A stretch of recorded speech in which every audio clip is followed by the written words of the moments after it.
we've been waiting to see whether any of the bamboo I dug out of this border is going to come back. And so far, the answer is no. We've had a little bit on the edge of the border and a bit on the drive under the car, but apart from that, nothing. So we're going to plant it out now. It's been quite a few months. It's been the whole year, really. And what we've decided to go on is this cornice. Now, the reason I've gone for this is because they do tolerate clay, apparently, if it's not waterlogged, and this is quite a clayey border. Being a cornice, they're quite tough. They'll go down to -20. I saw this cornice kousa on Gardener's World. I was so taken by it. I thought, well, it's not really a tropical looking plant, but I thought I'd like to have one in my garden. In early summer, May to June time, you get these tiny little flowers on it. You get these creamy white bracts, which are sort of mistaken for petals, and they surround the flower, and this is what gives it its stunning appearance. Late in the autumn, they get a strawberry-like red fruit, which apparently you can eat, but they're a bit bland. They're really for the birds.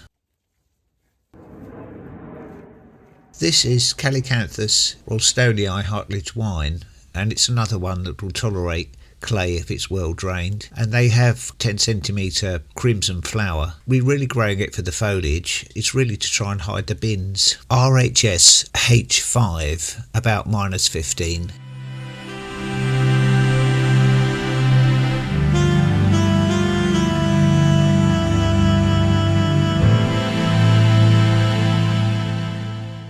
I've wanted one of these ginko trees for a while, and I bought a small one a few months ago, and then we come across this giant one, a really good price from Hudson's Plant Centre, and we thought, well, we'll put it in the back garden and replace these couple of cannas here that haven't done very well at all with this spot, and it will give us a bit of height just as you walk in. Now they're amazing trees. They're the only surviving member of a group of trees going back 200 million years, and they're pretty tough. They're pretty disease resistant and grow in most conditions. As you would expect something that's that old, it's going to be, suppose, a bit like a crocodile, pretty tough cookie. They are these dioecious type of trees where you need a male and female to reproduce. There's male and female different types of trees, and most of the ones sold in the UK are male trees. Apparently the female trees, they're a bit messy, the fruits are a bit messy or whatever, so people just go for the male ones. They will get to 20 to 30 metres high eventually, but I've got one on a job I do, and I've been there about 15 years, and it's not very high at all. It's not very tall, so they're not that fast growing, and I really like it here.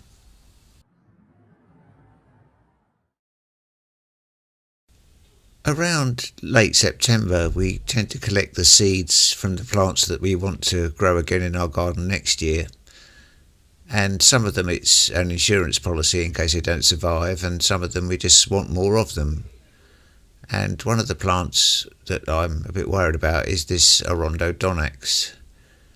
Now we've got a couple of these. We've got this green one and we've got a variegated one, and I've had a bit of success with Pennisetum purpureum, and I heard that you can use the same technique for Arondodonax cutting. So you just take a fresh stem like this and leave a couple of nodes on, cut the leaves off and drop them in water, and keep the water warm on a heat mat.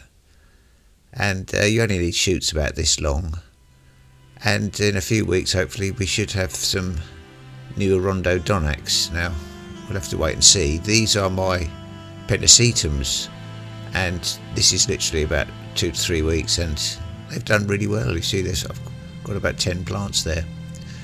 Now the seeds we've collected at the moment are echinaceas and tithonias, the abutilon red tigers, and the cypress vines, which we're particularly keen to keep.